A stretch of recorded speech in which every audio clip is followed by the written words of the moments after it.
আমরা দ্ব্যর্থহীনভাবে এই কথা জাতির সামনে ব্যক্ত করছি, ইতিপূর্বে বহুবার করেছি, যে আমাদের আমিরে হেফাজত এই ক্ষেত্রে আমাদের পূর্বসূরীদের পক্ষ থেকে পরিচালিত ধারায় কোরআন সুন্নাহর বিভিন্ন অকাট্য প্রমাণের ভিত্তিতে যেই চিন্তা, বিশ্বাস, আকীদা এবং আদর্শের কথা বলে থাকেন, আমরা সেই চিন্তা, বিশ্বাস এবং আকীদার অনুসারী এবং সেটাকে দৃঢ়ভাবে ধারণকারী ব্যক্তি এবং সংগঠন।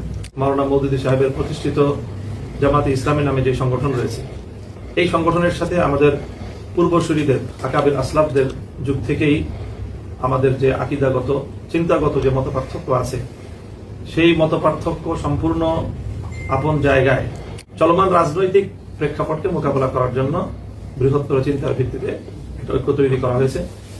এই ঐক্য কোনোভাবেই আকীদা এবং বিশ্বাসগত ঐক্য নয়।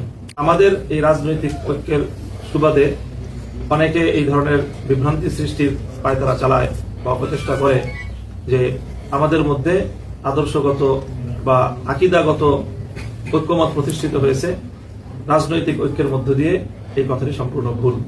কাজে আমি বাংলাদেশের যারা মূলধারার হক্কানি আলেম ওলামাদের অনুসারী যারা আছেন, তাদের সকলের প্রতি আমি এই ব্যাপারে উদাত্ত আহ্বান রাখছি যে আপনারা এই ধরনের কোনো বিভ্রান্তির শিকার হবেন না। আকীদা এবং বিশ্বাস, চিন্তা এবং চেতনা তার আপন জায়গায় কোরআন সুন্নাহর ভিত্তিতে পূর্বসূরী আকাবিরদের দেখানো পথ অনুযায়ী আমরা আমাদের পথেই পরিচালিত হচ্ছি এবং সামনের দিনেও আমরা এই পথে দৃঢ় এবং অবিচল থাকবো ইনশাআল্লাহ।